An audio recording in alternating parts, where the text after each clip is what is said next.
Hey folks, Quill18 here, bringing you a very quick little sort of mini commentary slash review on a little game called Creeper World 2. Now, I was a big, huge fan of the original Creeper World. It is an amazing, incredible time waster. Seriously, like, it will just suck up the hours and you will have no idea what the hell just happened. And, Creeper World 2 was just released today, and I was very, very, very excited for it, and Knucklecracker was actually nice enough to get me a review copy early on, one of the release candidate builds, so that I could do a very quick little demo for everyone. So what we're going to do is we're going to do one mission, well, probably one mission, one of the later missions to give you an idea of what the gameplay ends up being like. Now, if you played the original Creeper World, and you should, the original Creeper World was a top-down view game. This one is like a side view game. You'll see what it's like when we go in there. A lot of the sort of general feeling is still there, but it's definitely a different game, which means that if you like one, it's definitely worth getting the other. Just because they're both very, very unique. And one of the things I liked about the original, the developer was really good about keeping the game updated constantly and freshened up, and added tons of new features, including basically an infinite number of custom maps to play. So, I'm going to go into mission Day 9 Intelligence. Now, there is a storyline in the game, and if you've played the original game, it's going to mean quite a lot, actually. It's kind of a continuation of that storyline. It's all told through dialogue, and some of the dialogue to me is a little, that sort of, I don't know, anime-style talking about obvious things and being a little bit silly that way. But I like the story as a whole. I think it's actually fairly compelling. But we're going to skip it right now because it's not going to make much sense to you guys. So we're going to do that, and we're going to quickly pause the game and take a look at the game screen. So this is our ship here, which you can move if you'd like. We can relocate where the ship is positioned, but we're going to leave it there. It's perfectly fine. Some missions you may need to do that. On this one, it doesn't look like a mission we're going to have to. Wow, we actually got a huge stash of bonuses here to start off with, which is quite odd. Again, I have not done this mission yet, so solving it is going to be a little bit of a challenge. So basically, the gist of the game is there's this enemy called Creeper, basically. What this blue stuff is. The starry, and you can't see it, I know it's kind of dark here, but the roundy, starbursty type thing right under my cursor is an emitter for the Creeper, and it spawns out this blue stuff, and this blue stuff follows sort of like fluid dynamics, basically, and will ooze down everywhere through gravity. So right now we're quite safe because this stuff is just going to pull down, but eventually it's going to potentially pull back up and be a problem. On this map, it's not going to be an issue. And you know what? Maybe it would be better. Actually, I think it would be more interesting if maybe I went back to one I've already beaten. Planet Sliver. There we go. We're going to skip this dialogue. And now we're going to see something a little bit different. Our ship has actually come in below the surface. And our ship is too big. We're not going to be able to get out. Even though we can drill through terrain to a certain extent, we're not going to be able to actually make it out with our ship. And this crumbly rock here, the Creeper will eventually eat through. So we have a limited amount of time to set up our defenses and protect our ship. And ultimately, the way you beat a level is by eliminating all of the emitters. So you've got to push your way forward. It's a very careful balancing act because up here, and I forgot that the top bar goes away whenever you move your mouse up there. The energy meter is your primary resource, I find. And so the early game is balanced between building, say, reactors and building defenses, but also the rate at which you build, because as you're building it, it's depleting all your energy, so you kind of want to just build a few reactors, have them complete building, then build a few more, and then so on, and then hopefully get that whole thing done in time to get up your defenses. So reactors can be built on flat ground. So I'm going to start off by placing 2, and we're going to hit the pause. We're going to try to get those built. I'm going to try to build reactors all along the floor here. You can watch the energy. I'm trying to keep it more or less stable so you don't quite run out. Getting a little low here. And there we go. So now I'm going to pause one more time. So that's all the energy reactors we can build at this very moment. To get any more, we were going to have to dig out some sort of horizontal space. But the other thing we can do is these gems here, these crystals, actually give you a whole bunch of energy just sort of as a reserve. So getting those is pretty nice. Of course, it also costs energy to mine, but we're going to get started on that. Going to pause. And actually, I'm going to drop a reactor right there. Yeah, and start picking away at the gem. That'll give us a big energy boost. Excellent. And we'll pick up this as well. And can we dig down safely? Ooh, no, we blocked ourselves right there. I'm going to destroy this reactor and dig down. Oh, but there's no gems. It's just ore, which is good too. Doing this very non-optimally. Well, no, I guess we kind of have to dig that all out. Grab that. And we're going to try put down some ore rigs here. Why can't... Oh no, these are data cores. Free research. Oh, I forgot about that. Okay. Very, very good. Let's dig our way up to the surface, and then we'll drop down a bunch of reactors. Now, pause. These data chips I've picked up are giving me some technology research. I can also build my own labs if I would like. So I'm going to do that. I'm actually going to improve my reactor efficiency, which seems like a really good thing to do now because I have a limited amount of space for reactors. So, and speaking of which, let's set these guys up here. And unpause. Now you're actually seeing my energy go into deficit here. I'm actually spending more than I've got. Oh no, actually I just pull it off, so that's alright. And we'll go this way.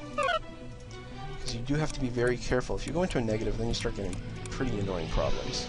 It just, all the pace of everything slows down. Okay, we're going to drop a couple of beacons up here.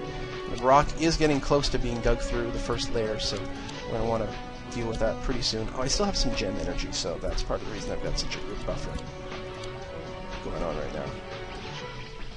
Okay, just dug through the first layer of rock, and this is going to be the next one to go through, so I want to be on top of that. I'm going to set up... not yet. But we're going to set up perhaps some blasters here and here, and also some missile launchers here and here. So the right side is the higher priority. And we'll collect these data chips. And we will also build more reactors up top. We've got lots of tech. Let's keep improving the reactor efficiency. Good. I'm going to increase the packet speed as well, which is the speed that the little energy packets move. The faster they are, the faster things will get built. And I'm totally energy starved right now. And okay, now we're doing okay. If you construct too much at once, you'll be energy starved, and then it's kind of stupid because everything will just build more slowly. It's better to just build a few reactors at once, let them finish, and then continue. Although now I'm in really good shape. I've got enough reactors that can basically support any build rate I want. There we are. Okay. Now, actually there's a few things we should be doing here. I'm going to go up to about here, and maybe here. Oh, I didn't realize there's a gem there. We should get that. That'll be some more free energy. You only have to worry about the creep breaking through the rotty terrain like this.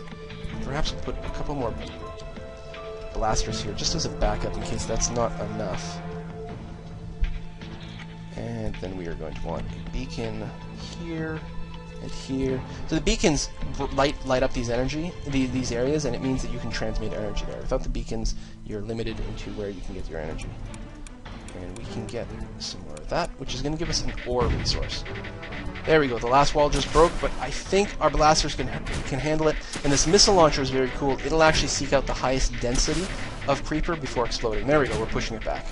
But the blasters take a lot of energy. That's why it's such a high priority to make sure that you get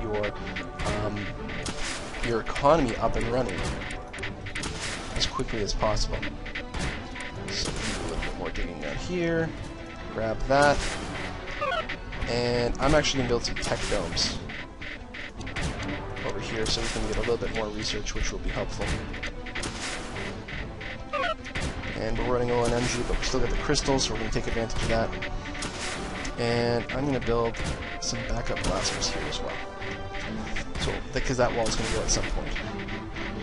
But so far, so good. Now, I'm going to demonstrate the Maker, which is really interesting to me. The Maker is actually a device that allows you to build friendly creeper. So activate it until to maximum strength. And it doesn't use, it needs energy to build, but then after you've built it, it actually just uses ore. Now I've got a lot saved up from having found some little ore bonuses kicking around, but this is also an ore deposit that I'm going to put ore rigs all over. Just to start producing that. Oh no, I did that wrong! When the blasters are moving, they don't actually fire, and they actually hit my creeper hit my creeper maker before it was completed. So let's try that again. There we go, we're getting some free tech. I'm going to increase... Oh, I can't yet. I'm going to increase the fire rate of my weapons. Perhaps the range too, I don't know. There we go, the second wall is just broken. I think we're going to be okay energy-wise, but it is going to be a little tight now, since we've got blasters going all over. We're getting plenty of research now, which is excellent. And the maker's almost done being built. 48, 49, 50, there we go. So now I'm going to move it over here, and I'm also going to arm it and quadruple. So the white stuff is friendly creep, which cancels out the enemy creep. And I'm going to move it down here. I don't want too much spillover inside. It's not going to hurt me, but it's just not very efficient to have it going there. And I'm going to... Maybe I'll build a couple extra blasters, actually. Just to give me a bit of an edge. And then move these guys up. Just very slowly, because I don't want them to all be disabled as I move them. There we go. The techs. Increase the fire rate. Yes. I believe that'll also increase the energy strain on my resources, but it seems worthwhile. There we go, pushing us back. You can see, actually, there's a little green line under my rocket launcher here. It actually took a lot of damage. It was almost going to go away, which would have been quite... I believe the maker actually continues to produce creep while it's moving, so that is actually quite nice. So now I'm going to just keep moving forward, try to encroach over here. I'm going to leave one blaster down here, and then the others are going to move upwards and just try to shut down this top guy. A little bit closer, and then we can build a nullifier. Oh, right here, actually, we gotta get a little closer. There we go. Build this nullifier, and when that completes, and we can start one down here, and here as well. These guys have all been shut down more or less simultaneously. When the nullifier is complete, and it is using all our energy up, then it will kill the emitters. Okay, we'll leave that as is. And then there'll be no more creep over here. So I'm actually going to disarm this creep maker and move him all the way over here. Move these guys forward. And now we can move all these blasters over.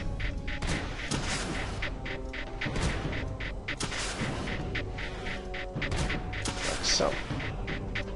Because they're not needed here anymore. And the second side will go much easier. It helps that I'd done this mission before, so I was sort of balancing things out a little bit. I sort of knew what was expected of me. But obviously, it's a little bit of a puzzle game. It's definitely a real-time strategy game, one that's unlike most other things out there. Move forward with a good creeper. Move forward with other lasers. Just move this wall forward and up. Up, and up, and up. Move the blaster forward. Then move the maker over here, or up here even.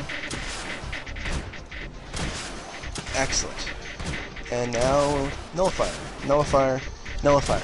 And the thing that you're going to see in a second is every time you complete one of these missions, it gives you a score based on how much time it took you to complete. You can see the scoreboard over here. My score goes down with every second. So there's a really big challenge to try to beat your previous scores. And the mission will end here, and it will allow me to submit the score to a central server. Here's a nice output graph, and you can sort of filter things out.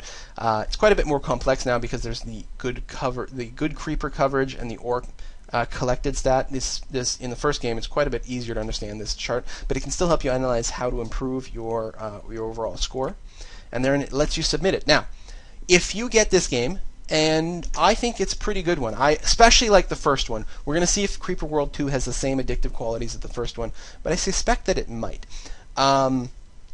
If you do, for the group name, if you want, you can put in Quill18 as the group name, and then we're going to be able to compare our scores to one another on various levels. So I'm going to submit the score and return. So you can view online scores, which is actually in the web browser. I didn't realize that.